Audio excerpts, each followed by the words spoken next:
To say that I'm scared of what's happening is a gross understatement. Trouble of any sort is the last thing I want to get home to after a long day at work and a trip to the bar.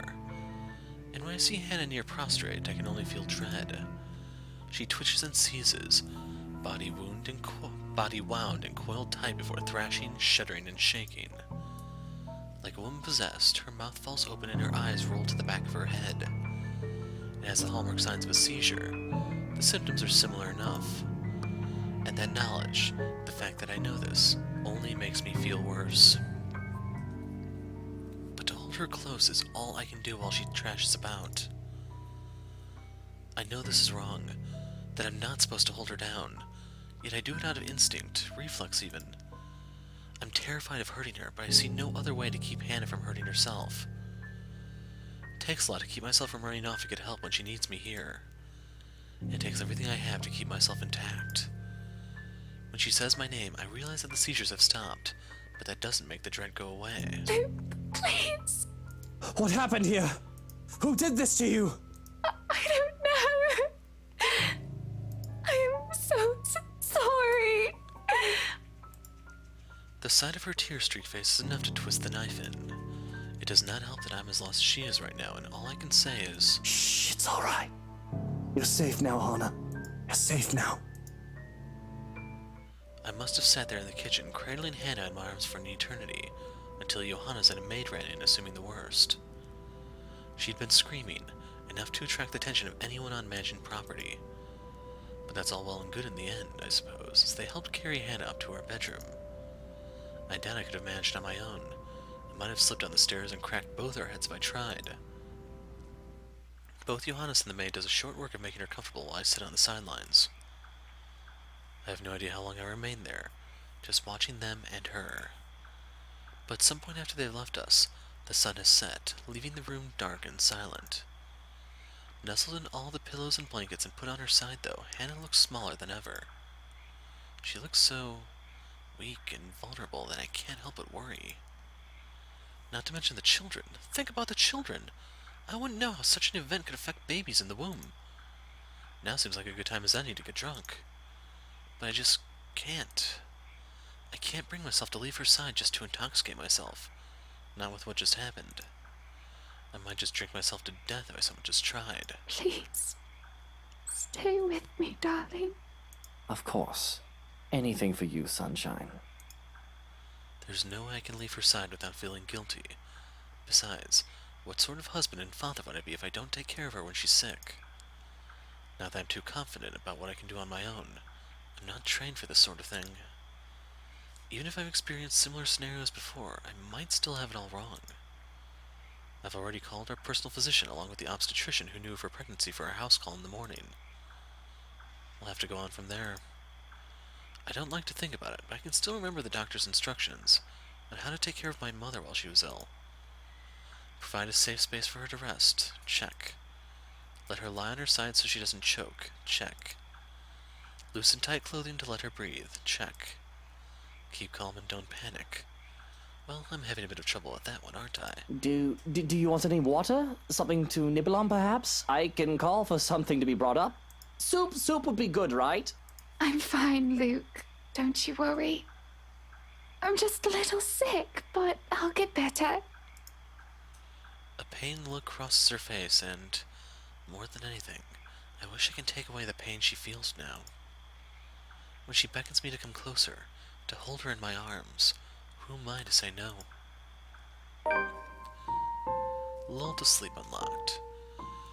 Her body still quivers, tiny shakes that make my heart feel like it's going to stop and give every time they happen too much.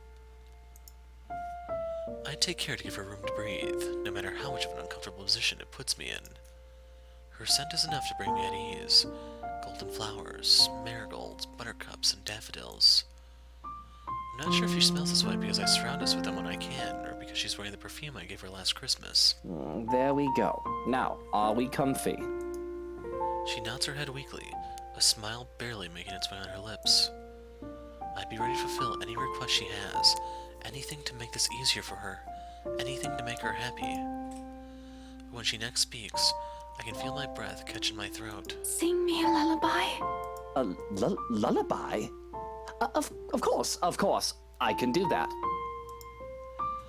I know I've done so many things in my lifetime that would justify a horrible end. But not Hannah. She doesn't deserve this. This is all far too horribly familiar. To find myself in bed, clutching reverently to an ill-beloved, wishing it isn't real and hoping it doesn't get any worse. To find myself screaming at a god I've long abandoned and forgotten. Not her, not again.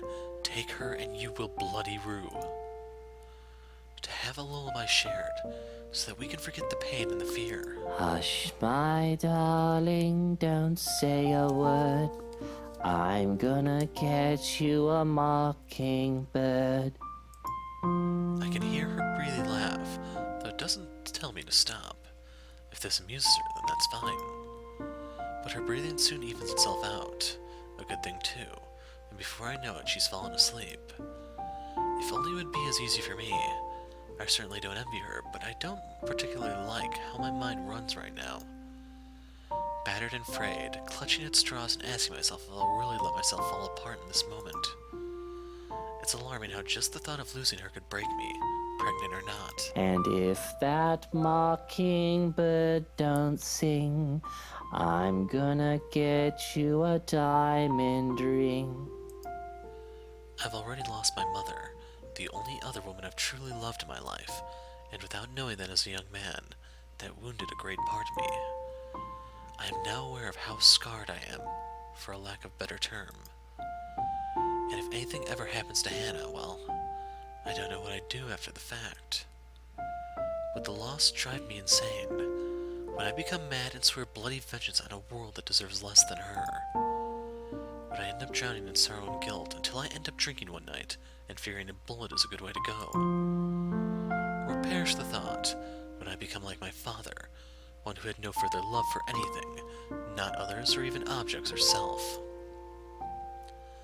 The vainglorious mogul that worked and worked for the sake of succeeding in search of happiness that would never come. And if that diamond ring turns brass, we're gonna go to fields of grass.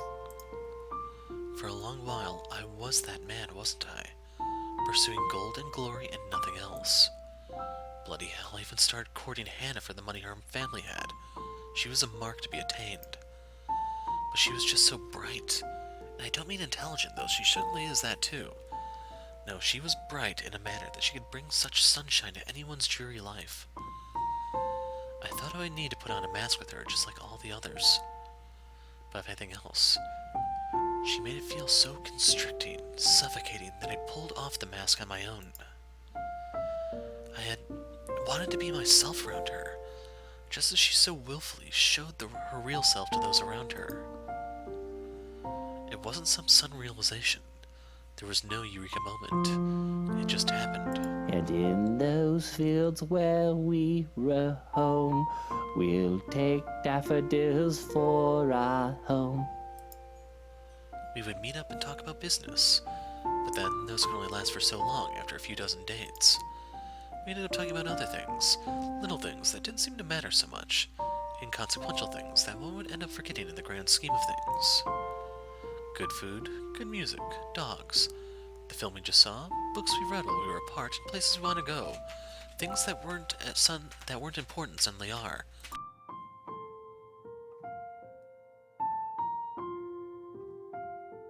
It confused me so much, but I was happy. And at some point, I told myself that this was the woman I wanted to spend my life with. Then, I would forget that a lot. It was out of some misguided need to be my own person, to not be defined by anyone else. I refused to put her on a pedestal, or to make her the center of my universe. Married or not, we were our own person at the end of the day. But I would forget to, at the very least, remember that she was there with me. And if those daffodils die and wilt, we'll still have the home that we built. She made me better, but I am, still me to an extent. Still the son of a bitch that has something to prove. I forget it again and again, no matter how hard I try. I'll spend extra hours at the office for something or another, to have favorable stocks, to take care of a debt, something. Sometimes I'll even bring work home if I haven't gone to drink and destroy my liver. I'll flaunt the riches, some of which aren't even rightfully mine in the first place, and lord myself over everyone else because I fucking deserve it. Because that is how I prove myself. When I don't even have to prove myself to Hannah. Sometimes I wonder, had we met under different circumstances, had I grown up a different way, would all of this be any better? Would we be any happier? Good night, my sunshine. Now there's a thought. Mummy, what happened? You were wiggling and shaking and you wouldn't stop, even if I was shouting. I'm so sorry I shouted at you, Mummy. Shh, don't cry. My little ball of sunshine's not supposed to cry, is he? Is that Rochelle's voice actress? Don't you worry. Mummy is just a little sick, but she'll get better. I've got a new job now, and I can get medicine again, okay? And we'll buy some bread pudding, too, while we're at it. Please don't do that again, Mummy. It's scary. It's okay. I'm here. You've got nothing to fear. But you have to be brave, too, Lucille. Even when I'm not around, be brave. I choke back a scream and wake up in a cold sweat. With my heart pounding in my ears, it takes a while to remember where I am. In the dark and cold of the room, one can't fault me for feeling ill at ease. It isn't as bright as the penthouse, and the renovations did little to change how old it feels. We've been here for less than a week. It'll take a bit more time to adjust. It's hard to feel cozy, though, when I'm bloody freezing. Nudging the lump of fabric next to me, I sigh. It's cold. Don't hug the sheets, Hannah. She always did this, though. It hardly bothers me. Growing up, I was lucky to have something to use as a mattress. I'm not the one who grew up accustomed to Egyptian cotton with a thread count of 800. Besides, the warmth that Hannah exuded on her own is usually enough to keep me sleeping through the night. The temperature tonight must be something else with how chilly it is right now. I must be considerate. After all, the poor dear is ill. Though I loathe to think about what had just transpired. Don't make me pull those sheets off you. That blanket is large enough to cover an elephant. You need to share. It takes a while. What was that, honey? Apologies. I'm just in the loo, so if you can give me a moment. There's no sign that they'll be moving where they lie. With care, I go for a knife hidden under the side of the bed. It would be foolish of me to instigate anything while I'm unarmed, after all. To pull back the covers would be a more difficult affair, because reaching out to uncover who was underneath, I have to prepare for anything and assume the worst. Calling it now to Johannes. If I so much as see the nozzle of a gun, there's going to be a murder tonight. I know they say not to bring a knife to a gunfight, but I think I can sink a blade into his liver faster than he can point and aim. I see the rise and fall of the sheets, though it could easily be mistaken as the fault of the breeze. I hear their breathing. A great sense of foreboding comes over me, making me hesitate with my plan. I should just get Hannah and myself out of here, not look back and let security handle it. That's what they're there for. Or maybe I should just man up. There's no way I'm risking the chance that inaction will put Hannah in danger. But what's the worst that could happen, right? I've no reason to be afraid. There's no boogeyman under the bed, no monster in my closet. If anything, these things should be afraid of me. Right. I grab a fistful of sheets and throw them aside.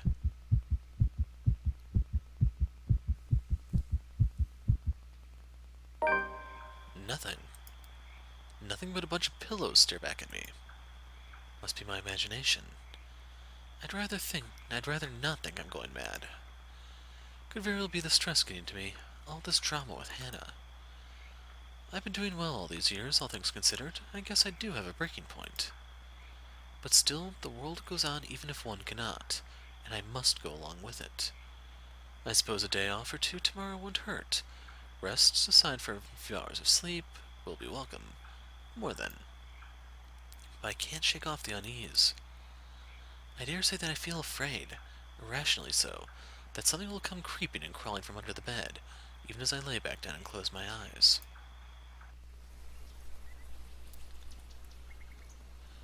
The odd dreams don't linger, thankfully.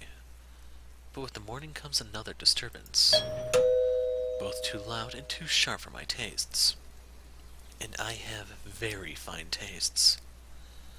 When the piercing rings of a doorbell reaches even the bedroom, I'm very much inclined to think the person who built this place lacks any sense of it. Perhaps the only good thing in this is that the ruckus has chased away the needling guild from last night's commotion, if only temporarily. Still, it's a bloody annoying distraction. I can already tell that it is going to be a long day. It hasn't even started. Before the racket even lasts another minute, I'm peeling myself off the bed and heading straight for the main door. There will be a murder today if this doesn't let up. How quaint. It seems everything in this blasted universe is intent on getting in my nerves as of late. Gordon Bennett! Only a Nancy would knock at such an ungodly hour! In the first place, I shouldn't be the one doing this. This is why I hired a valet, for fuck's sake. Where's that damn butler when I need him? I'll be honest, if only for today. With a mansion this quiet at this hour of the morning, it's easy to believe those little ghost stories might be real. But the only horror here is the news Hannah has brought forth yesterday, and the very idea of me being a father. Neither the deafening silence nor the biting chills spreading across every room in the place. My wife is pregnant, bloody blocks. There's no place for fear when another set of problems already burns that fuel. So I wait for another second. When no butler still answers my call, I simply yank the doors open myself, perhaps with more force than needed. And maybe it should be appropriately there, considering the person on the other side and the hour he dared appear on my doorstep. Even someone with half a brain knows not to disturb anyone this early. Brief confusion gives way to anger before the bloody photographer can even get a word in. I'm hurling venom at him. It's less than he deserves, really. Hannah will disapprove, scold me for treating the photographer with such disrespect, and she hears me right now. She seems fond of him, after all, despite meeting him only once or twice. He's merely doing his job, she'll say. But she's not here, isn't she? What she doesn't know. You? How the hell did you get in here? What in seven hells do you want? It's bloody 6 in the morning! Listen, sir, I know this is not a good time. Oh, it's not a good time. Did you even check the clock before coming here? I bet you didn't. This is still my home. My rules also apply to this place as much as Hannah's do. As simple as that. Unlike you, the ones living in this house need to sleep. It just so happens it's also a person I will never take a liking to. No need for remorse. Come back when people are actually awake, or I'll call security on you. He continues shouting even as I slam the door in his face. Some nonsense about the news lately, though I don't understand most of it. However, with the closed doors muffling the better part of it, and with no ears to listen, his tirade doesn't last too long. Eventually he leaves, and silence once again fills the room as it should. In hindsight, maybe I should also call for psychiatric services. He certainly sounds mental just screaming like that. A suspicious man like him left roaming the immediate grounds. Nothing good could come of it. But if his presence will indeed bring a problem, a sign of bad things to come, I'll probably know soon enough. Worst come to worst, Johannes will take care of it if need be. It's what I'm paying him for. In the meantime, the bigger problem at hand. It's on a whim that I've chosen to cook. Sure, I have a lot of other things I could have done instead, but cooking distracts me, and I do find it relaxing on the rare occasion I step up to the task. On the tray, 2 plates of roti, I don't know what that is, paired with spicy beans, boiled eggs, hash brown, and bacon, topped off with peppers, courgettes, and akis. I can't get back to sleep after my abrupt awakening earlier. Although I did think about drinking to get some 40 winks, I've changed my mind at the reminder that my very pregnant wife is sick in bed. I love my alcohol, no doubt, but there are times when even I shouldn't drink. As it is, I'm running on nothing but 2 cups of coffee. The surprise on Hannah's face is apparent the moment I step into her bedroom holding a breakfast tray. But it quickly changes to a look of delight as I place the tray on the bed. Good morning. What's all this then? Oh, that does smell good. These are mine. Go downstairs and get your own. I made breakfast. In hindsight, I probably should have prepared something a lot healthier for you. Oh, don't you fuss. This is absolutely perfect. A little grease isn't going to kill me. Feels like forever since I last had your cooking. I don't see what you're so enthusiastic for. I'm no master chef. I won't be too mad if you tell Johans to cook something else for you. That just means more for me, of course. I can't wipe the grin off my face when Hannah takes a bite and looks like she's enjoying what I've made. It would be a lie to say I'm not glad or proud that I can make her happy. Though perhaps I haven't been able to do that as of late, but Hannah needs me now, and that counts for something, doesn't it? Oh, I don't think I can finish this all. But I should, shouldn't I? After all, I am eating for 3. I feel a terrible pit in my stomach at the reminder. I try to fill said pit with food anyway. But bloody hell, I don't think I'm ready to raise a child, let alone 2 of them. There's nothing else that can be done other than to steel myself for fatherhood. Speaking of you 3, what did Dr. Hobbs say? How are you and the babies? The physician took some of my blood. We'll go through some other tests tomorrow to make sure we're fine. I know how you hate hospitals, so I asked Johans to drive me there. That way you can have some alone time with Kylie too. Admit it, you just want to leave me alone with a little tyke without any backup. Don't be like that. You'll do fine, I'm sure. And she'll love spending the day with her fairy godfather. Of course, I can just look at it like it's practice. I do want to be a good father, right? Not like my own, though I don't think any practice in being a parent would have helped him. He hadn't cared about the son he sired until he learned that he was ill and was not long for this world. And even when he did find me, he still cared little. I definitely do not want to be like Damien Wright. What kind of choice is this? I'm just worried about you, Hannah.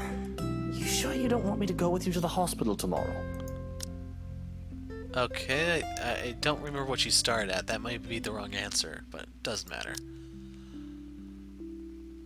I can always tell Suarez to bring Kylie over another day.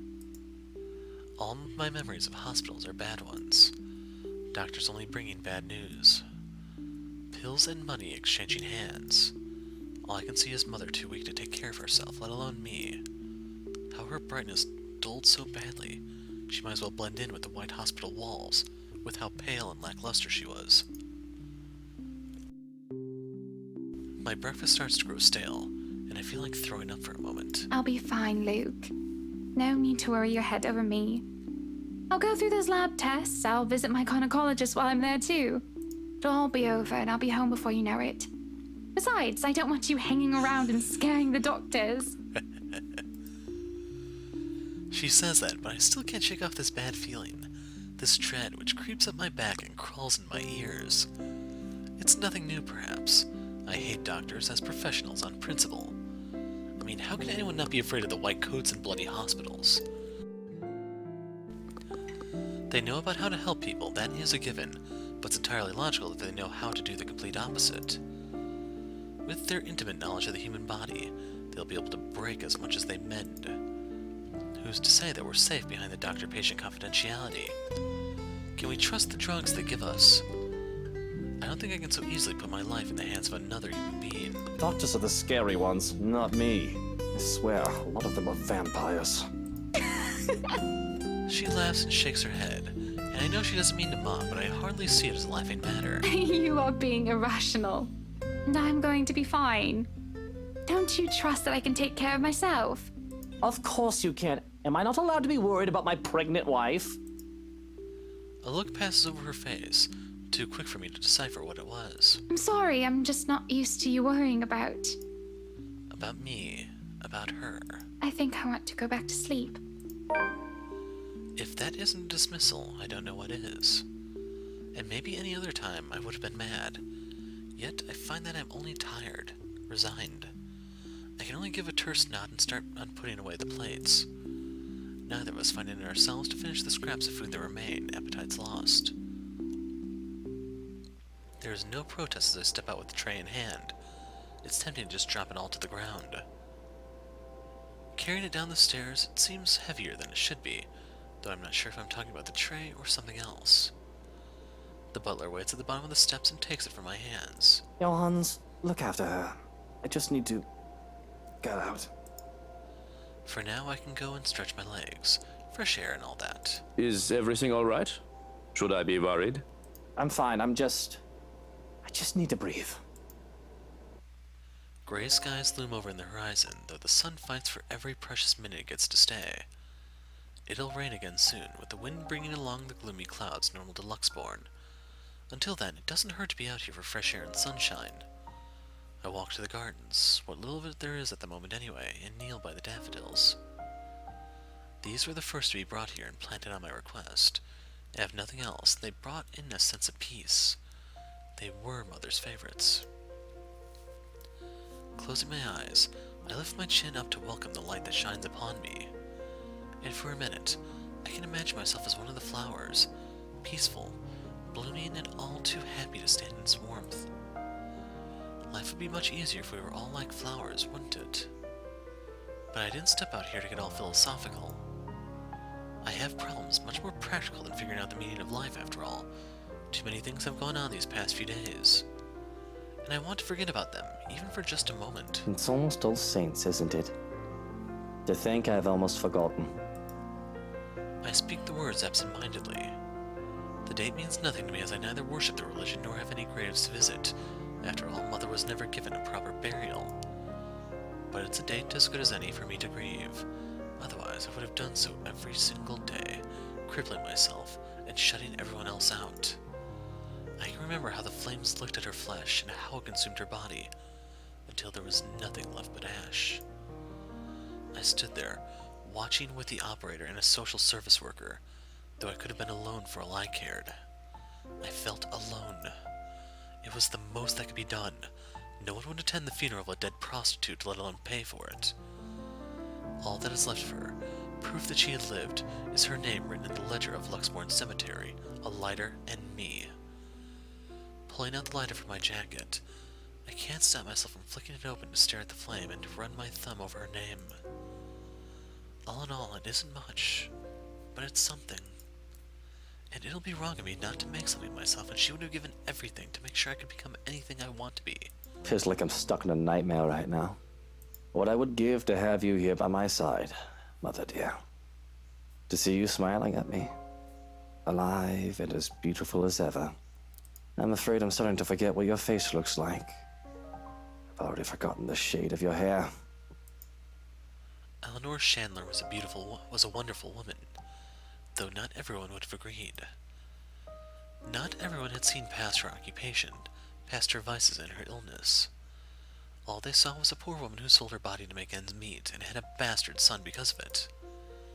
They didn't see the mother who worked hard to put food on the table for me, the woman who gave and gave and gave to me while expecting nothing in return. She taught me the merits of hard work, but though I loved her so, I worked hard for myself. I would not be so foolish, so selfless towards people who would never give back. I learned that from the father who plucked me out of an orphanage for his own selfish gain. I pocket the lighter before I can feel the urge to actually set anything ablaze. Considering my close proximity to the flowers, they would be the most likely victim of arson. Just the thought itself is blasphemous. Nevertheless, that doesn't save them from being picked. Just enough to make a bouquet of things in honor of Eleanor. Would you be proud of me if you saw me now, Mother? Maybe. You're always so forgiving. No matter what trouble I got into, more than I deserved. Especially now. It's been a while since I've talked to my mother like this. I've been thinking of both my dear parents far too much as of late, when I shouldn't. I have a future to look forward to, and the present to take care of. These memories of the past give me nothing but grief. The life of Lucille Mitchell Chandler should be nothing but a footnote in Luke Wright's non-existent autobiography. It's because of Hannah, isn't it? I've worried that she is all too much like Mother that it scares me, and the thought that I'm turning into my father is even more so. But even if history is set to repeat itself, I'm not a child anymore. Content to sit aside, unable to do anything to help, and too inexperienced to think that the worst wouldn't happen. I have money to buy the best medicines and doctors if need be. She'll get better. She has to. And once we get over this little bump in the road, I can stop worrying. All will be right with the world. Unfortunately, my time alone is cut short, though. I think those flowers look beautiful, my lord. The parlor, the room where the lady stays for her tea, it could certainly use some. The voice is not familiar, though I'm not really one to remember such things. Going with her attire, I would say that she's one of the housekeepers. Strange, considering I've sent all the staff but Johannes away. And her face, as pretty as it is unfamiliar to me. It would be a lie if I said that it didn't set me on edge. Most would say I cared little for my employees. That isn't entirely untrue. However, I'd like to think I know the people who work for me, especially those who would roam my home, even if it's just a face and a name. Besides, I would remember a beauty such as her. So who is this? If she is someone impersonating a household staff to get in, she's doing a bad job of it. Didn't you get the memo? Are you new? Today is a day off. You aren't supposed to be here. I expect poor excuses and apologies the likes of her often give, but she merely smiles. Oh, no. I've been a servant here since you first came. And I see no signs of lying or hear it in her words, yet they can't be true. But I find that I feel like I can relax. She has that sort of smile that makes one's kindness shine through without words or action.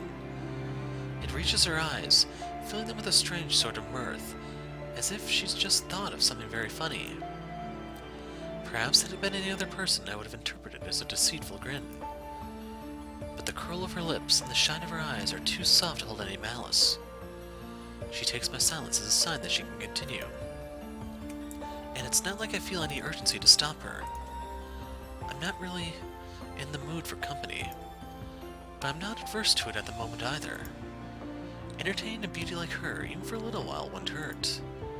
It helps that she proves easy to listen to, despite how oddly she speaks. I'm sorry. I apologize. I shouldn't have bothered you. Look at me, talking to the master of the house without even asking for permission. What will the others think? If you'll excuse me, I'll just... I haven't driven you away yet, have I? And it's your day off. I don't see why we can't chat a bit. Of course. If that is what you wish. As long as it does not get you into trouble with the lady. To even take time for someone as lowly as me. No wonder that everyone under the mansion's employ is so fond of you. Though it should have no longer been a surprise to me. You have always been such a kind and loving lord. I have to stop myself from calling her out on her shit. It's almost as if she's talking about an entirely different man. No matter how big my ego gets, I know for a fact that I'm hardly in the running for Best Boss of the Year award. The only reason that most of my staff stay is because of the decent compensation. I'm not cheap. But if she wants to lay it on thick, I'll allow it. Who wouldn't want a beautiful woman complimenting them? I'm sure she'll be fine with this. We are just talking after all. Unless you had other things on your mind when you approached me. The words leave my mouth before I even realize what I've said. I panic a bit. Though I can get away with picking up women out in the city, sometimes even out in the county, I've always taken care not to do so in my home or in my businesses. Now it'll be so easy for Hannah to find out about my infidelity through those channels. Though seriously, I still don't see what the big deal about it is. I just have an itch I need to scratch. I know it must be amusing to see a girl flustered for a man of your stature. But please don't say such things, my lord. I saw you alone and simply thought you could use some company. Thankfully, and I do count my lucky stars. It seems the woman takes it as a joke rather than the casual pass it was intended to be. So how are you liking your work around the mansion? The place is wonderful, but I imagine the upkeep is ungodly with all the rooms and whatnot. I don't even want to think about how many people are on the staff roster. Work is work, my lord. It is a way of living. A purpose from day to day. It is certainly far better than doing nothing or having no food to eat. The house itself is also beautiful. There's no lack of things to look at. I'm sure you've seen those books in the study. I can't read any of them yet, but if given the chance, I'm sorry. I shouldn't be thinking of those things. Especially when the rains, they might bring more work to us soon. It will definitely be much more difficult when it returns. Idling about is the least I should be doing. I guess you can put it that way if you want to be brutally honest about the whole thing. And the rain shouldn't be a problem. Hopefully. Maybe. If a little jury, at least she doesn't beat around the bush. I like the honesty. many would bemoan their status as a household staff, as a janitor or other menial role, and believe themselves to be for greater things. And I would not begrudge the idea that one can always get better. But one shouldn't be so discontent with what they have either. The rain is something I simply must get accustomed to if I am to live here. I've not spent long in this place after all, but I have been told that it has rained in this nation since a mother's time and their mother's time. There is little we can do about it. I am just glad to have time in the sun, even for a short while. Isn't that the truth? Really, these sunny days have been welcome, though I can't imagine they'll last for long. Sometimes I just want to pack my things and leave for somewhere like, say, the Bahamas or whatnot. Get some sun and surf. But certainly, you will return for us, won't you? This is your home, after all. Your people, they won't be pleased if the master of the house leaves. Of course, I can't very well leave my businesses hanging here, can I? I just wish I could actually trust people enough to go on vacation without taking work with me. I've also got to get back here if I ever want proper meals. A proper pudding is something you'll never find out there. The woman nods in understanding. I must say that she makes for a fine listening ear. Though what she says next gives me pause, whether she meant for me to hear it or not. And good tea. From what the cook has been telling me, I've yet learned how to prepare one. Perhaps once I do, it would endear the lady of the house to me.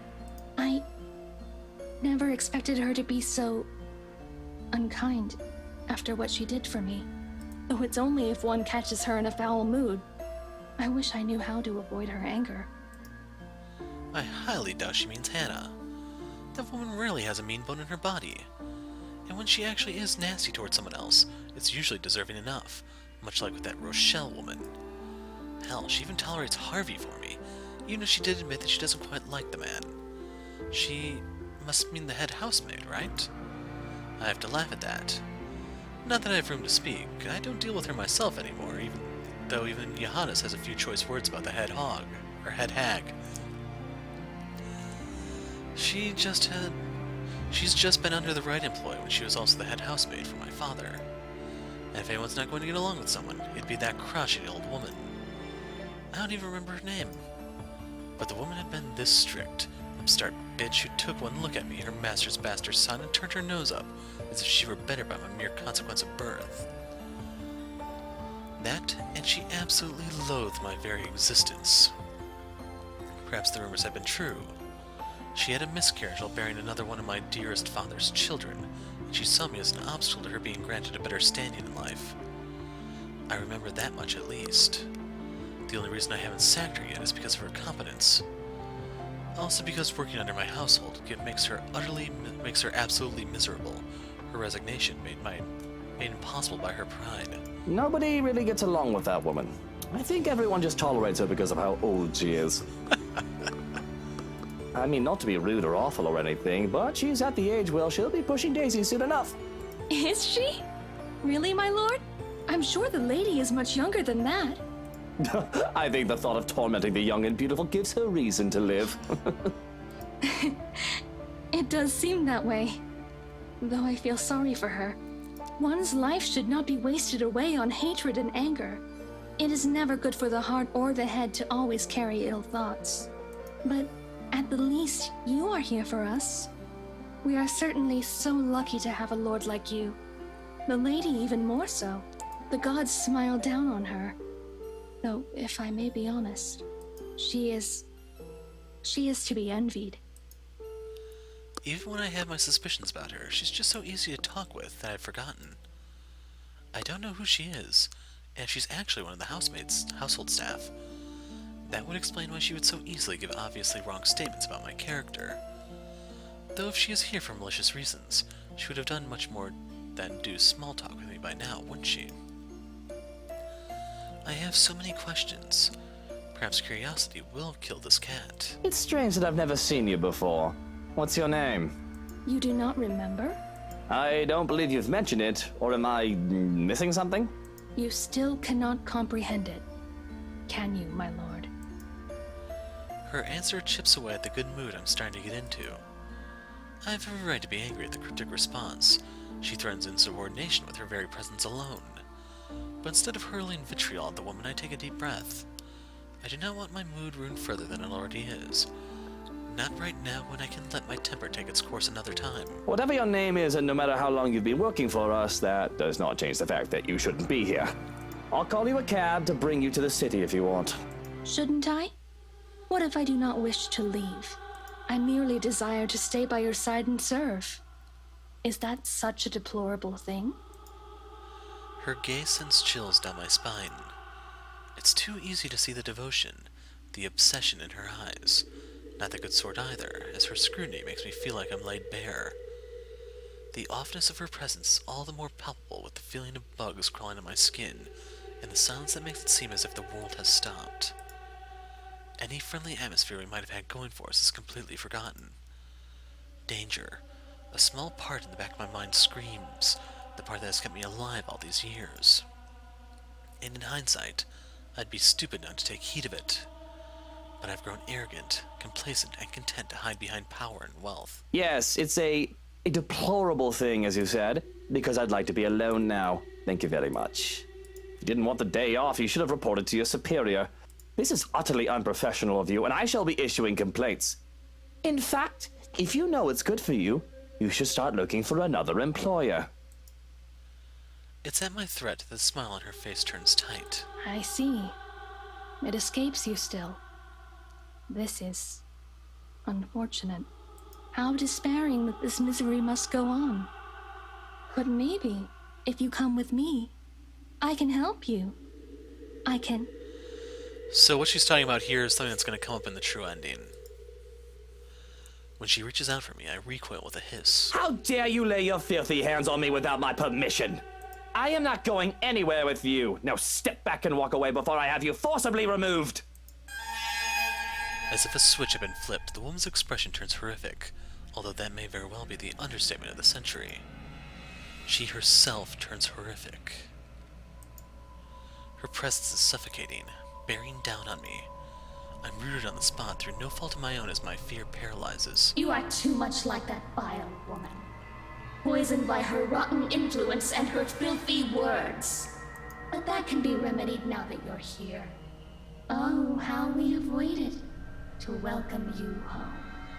Come, my lord. The house beckons. When her fingers grasp the back of my coat, I finally find it in me to break off into a run. I can still feel her eyes on me as I run back to the house, but I refuse to acknowledge it, let alone look back. All I need is to get away from her and to make sure she stays away. If that means acting like a coward and seeking out company to keep me safe, nobody can tell me to do otherwise. Bravery isn't something to be lauded if it comes along with stupidity. Must have been a sight to see the usually composed and reserved Luke Wright bursting through the doors. Not that I have much of an audience, unless there are other staff members who's chosen to disregard my orders for them to leave. Really, I still doubt that woman is one of the staff. Mustering up the courage, I look back through the windows to see if she followed me. She's gone. But I don't take any chances, putting as much distance as I can between us. Stopping to catch my breath, Johannes' sudden appearance makes me jump out of my skin. Don't fucking do that, you son of a bitch! If I had a gun, I would have shot you! If I had any love left for my mutter, I'd take offense. But what happened to you? You look like you've seen a ghost. Oh, if only it were such a delusion. But I can still feel her sharp nails digging into my back. The feeling was too real for it to have been a ghost. There was his housekeeper. I think, I'm not sure. In the gardens. She was acting odd, and I thought to remove myself from the scene. Strange. I made sure the rest of the staff had left and the house was empty, as you requested. Describe this woman? She had pale skin, dark eyes, and long, dark hair. She wouldn't give me her name. I half expect a name from him. The man knows the staff better than I do, after all. But instead of an answer, he grows quiet. I'm pretty sure that is not a good thing.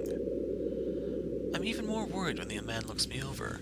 I have to protest when he pulls back my collar. What in the bloody hell are you doing? Checking for marks. Needle marks, to be exact. We don't have anyone like that among the staff. You could have easily been kidnapped. A cold feeling settles itself over me at the thought. I've long established my power over the more unsavory characters in Luxborn. Or I thought I did. And the most harm I thought that could come to me would be slander, robbery, or incarceration. Kidnapping. An attempt on my own person? I've forgotten that I'm as human, as mortal as any other man despite my wealth and status. Fortunately, you look unharmed. But I advise that you be accompanied by trusted individuals at all times from now on. If not me, an assigned guard. I'll be informing them of this soon, as they return from their day in the city. Already, I can feel the energy leave me at the realization of what could have been. All right. Yes, I suppose we should do that.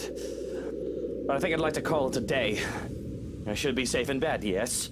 I'll stand guard outside for the night. The madam has been inquiring about you, by the way. A guard. Any other threat in here alone would be enough to make me feel safe. But what I saw, whatever it is I saw, would one man be enough? That's all well and good, but there's something else. That housekeeper, she... Luke, you're home. I was worried about you. The grin that I can muster is probably lopsided. Forced as I snap my mouth shut to keep myself blabbing about witches and monsters. Because here I am standing in the hallway, dirt on my pants legs and sweat dotting my forehead. A far cry from my usual pristine condition. I don't want to worry Hannah. I cough. What happened to you? You look like you wrestled in the mud and lost, dear. And those flowers. Were you gardening? What? Oh, these. I didn't realize I still had them. I really did not. But there they are, still in my grip, the daffodils I had taken from the garden. Even in the wake of my flight, I had refused to let go of them whether I was conscious of it or not. Shall I put them in a vase? Should I... Perhaps I did it to save face, or maybe a small part of me had really planned to take them for her. So real quick, I have to explain something. So it's gonna be a few days as of this video going live, but the devs did change something for Luke's interactions in the game. I think the point values are doubled or something just because he has so few of them that they need to carry more weight or something like that. I don't know the specifics offhand, but that would explain why that was such a huge leap when it shouldn't really be that much. But like a young man presenting flowers to a Valentine's, I awkwardly thrust the bouquet in Hannah's direction. They're for you. These are lovely, thank you. But aren't these? The surprise is to be expected, and the open-ended question needs little interpretation. I've never given her daffodils before, especially not from ones that I considered mine. They're for you. Don't make me think that kneeling around in the dirt was a waste of my time. It's not. It's not. Just... Are you feeling all right? I hope whatever I have isn't contagious. I'm not sick, Hannah. I just got them for you. I thought they'd make you feel better, brighten up the room. I don't need my intentions questioned. The thank you was enough. And I didn't mean to insinuate anything. But you're right. Thank you, truly, for these. She takes them from me then, careful not to crush the stems. There is still uncertainty on her face which endears and annoys me in equal parts. But she does look lovely with them. The very picture of her is something that should be immortalized in paint. They should be for Mother. But it doesn't matter anymore. Why don't we turn in for the night? You must be exhausted with all that gardening. What does a dead woman care for flowers?